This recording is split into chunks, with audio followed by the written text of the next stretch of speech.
this story that kind of broke like right near the tail end of our show yesterday, I think. So we didn't see it until after we were already off the air. Otherwise, we would have tried to squeeze it in.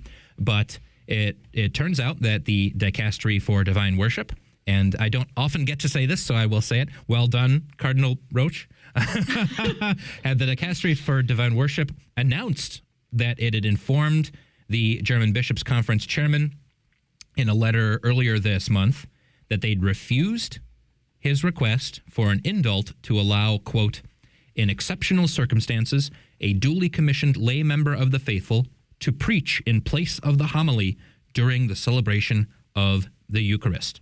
And thankfully, this letter does not seem to. It was a nice, short, sweet announcement, and it made it very clear that a homily can only be given by a priest or a deacon. This is not just a sort of disciplinary, changeable law. This has to do with the nature of the Mass and the nature of homilies themselves. They referred to the Instruction Redemptionis Sacramentum, which expressly excludes the possibility that lay faithful may give the homily during celebration of Mass, even under another designation. So you can't call it something else and still have someone, a layman, do it.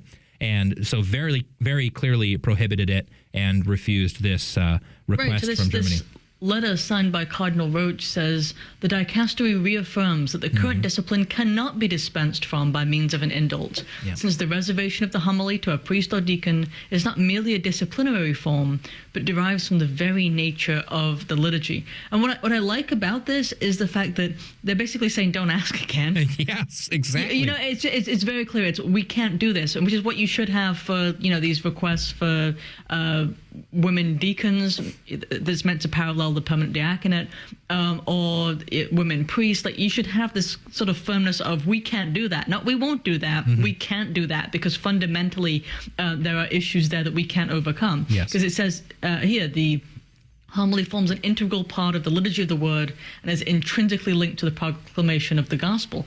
So, I do sort of appreciate that. I'm like, wow, it's been a while since we've had some just very clear, firm documents, Jake. Yeah. I'm kind of pleased. Yes. I will say that. I'm shocked, but, I was not that surprised that I know some of you out there might be surprised that Rome said no to Germany. I'm not that surprised because that's been what has been trending, even under Pope Francis, and this was clear when certain documents were revealed that had been put out back in 2024. But it wasn't clear under Pope Francis because they were hidden documents. Yes, they were private. They were privately given. They weren't making this public announcement. Yeah, we refused your request. So, but as it turns out, that this has been what. When Germany makes these official requests, Rome has been shutting them down very consistently. And the interesting thing is that this was clearly something Germany was already doing or trying to do in certain areas. The request originated in a resolution from Germany's synodal way, which is separate from the actual Synod on Synodality in Rome. This is Germany's specific and very controversial, far more radical synodal way movement. And they put together this resolution that called on Germany's bishops to, quote, draw up a particular norm and obtain permission for this from the Holy See, according to which the homily can also be taken over in Eucharistic celebrations on Sundays and feast days by theologically and spiritually qualified faithful commissioned by the bishop. And the resolution also noted that it was a long-standing practice in German dioceses for, quote, persons who have qualified themselves through studies in theology and have been sent by the bishop into the ministry of proclaiming the gospel, unquote, to preach at masses. So they were already doing this in Germany. They were already breaking the rules. And then they got together and said, we're going to officially request Rome to allow this. And again, the whole idea of it being an indult in exceptional circumstances. And if Rome had given that, then it would have been, every circumstance is an exceptional circumstance, of course, right? Like extraordinary ministers of Holy Communion are just there at every Mass in an ordinary way. Scheduled. So, yes, exactly. So this idea that, approve it in a few circumstances. We've got approval? Okay, we can just keep doing it everywhere and in all Masses. Well, it's always going to be exceptional in Germany because they won't have enough priests. Well, exactly. And that's one of the arguments that gets used. There's a priest shortage. We should have women be doing more of this and that. We should have laymen be doing more of this. Maybe there's a shortage because of what you keep doing to try and dilute the faith and confuse everyone. Yeah, exactly. So yeah, as we see, the places with the most vocations are usually where they're trying to take the Catholic faith seriously. But you have to make it serious enough that a man is willing to surrender his entire life to it. So that's the issue. When you start diluting it and making it into a not serious venture, then people aren't going to dedicate themselves, wholly to it, which is what the priesthood is. Yes.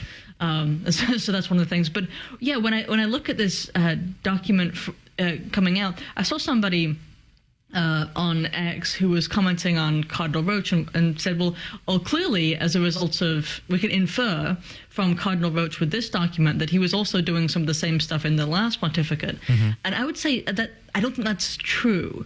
At least I don't have the evidence to suggest it.